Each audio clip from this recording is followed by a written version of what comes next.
This is Real News Media TV, coverage you can trust. Please like, share, subscribe, and hit the notification bell. Select all for daily news updates. Good night, my Real News Media TV family. Welcome back to the channel for another news update for December 30, 2022. And in the news tonight, a section of Salt River Roadway reduced to single-lane traffic. The National Works Agency is advising the public that a section of the Salt River Roadway in Clarendon, which leads to Longville Park, has been reduced to single-lane traffic. It says this is as a result of a collapsed culvert. The agency says it is striving to effect repairs in the shortest possible time, but these efforts will not be finalized before next week.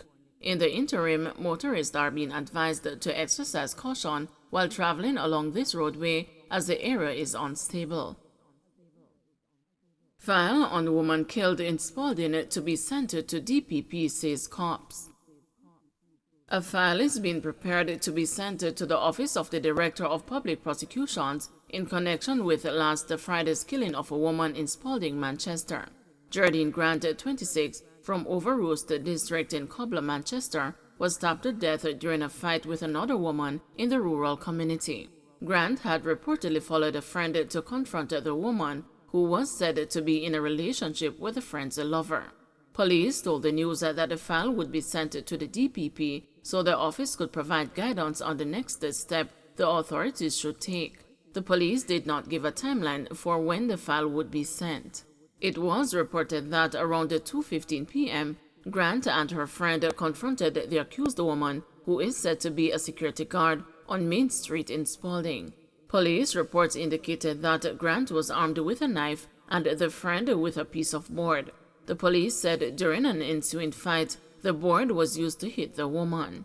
A struggle then developed between the accused woman and Grant, who was relieved of her weapon and stabbed. Grant was rushed to the Percy Junior Hospital where she died while undergoing treatment, and the accused woman was later taken into police custody. Body found in Delacree Park, deceased said to be of unsound mind. A man believed to be of unsound mind was found dead by residents in Delacree Park, Kingston 13 on Friday morning. He has been identified as a 38-year-old Kemar Barrett, who lived on St. Peter's Square in the housing scheme, but whose body was found along Fairman Way. It was reported that residents stumbled upon the now deceased and summoned the police. Upon arriving, lawmen saw Barrett's body lying on its back in blood. He had wounds to the head and upper body. The body was transported to Kingston Public Hospital, where death was confirmed at 6:38 a.m. 2 9mm spent casings were found at the scene, police said. Bar owner shot dead in St. Thomas. A woman was shot and killed in St. Thomas on Thursday night. She is 30-year-old Tiana Earwart, otherwise called Tuki, a bar owner of Nareen Lane, Seafort. Her death has pushed the total number of murders in St. Thomas to 40. This is an increase over the 39 homicides recorded in the parish last year. According to police reports, about 6:45 p.m., Miss Ewart was approached by a man armed with a gun. A tussle ensued and the woman was shot. The police were called and the body of the woman was seen with a bullet wound to the head. She was assisted to Princess Margaret Hospital, where she was pronounced dead. FLA warns against the gun salutes. The Firearm Licensing Authority is sticking to its policy that no licensed firearm holder should be participating in any gun salutes this festive season. The authority is reminding all licensed private firearm holders that participating in gun salutes may result in their license being revoked. The authority says participation in gun salutes is an offense under Section 51(2) of the Firearms Prohibition, Restriction and Regulations Act 2022, for which the penalty is a fine of up to $3 million or imprisonment for up to 3 years. The FLA is urging firearm license holders to be responsible in the use of their firearms, especially during the festive season. It is encouraging members of the public to contact the 119 police emergency number or the nearest police station to report any breach of the law.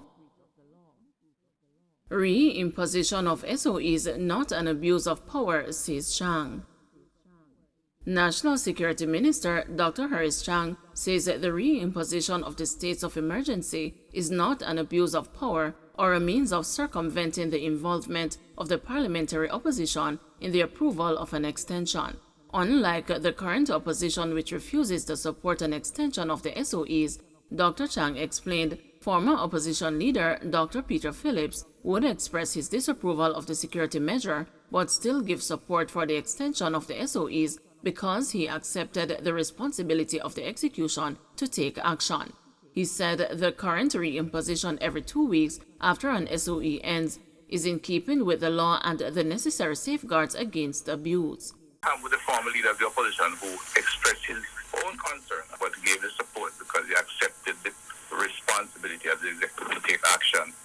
In that phase, to set the policy framework, and we think the necessary policy. It was always followed, but it would allow for keen observation of the institution that the powers were not abused. That was the purpose of that particular clause, and therefore it expect you could go for a certain level of national understanding and what's a very serious problem.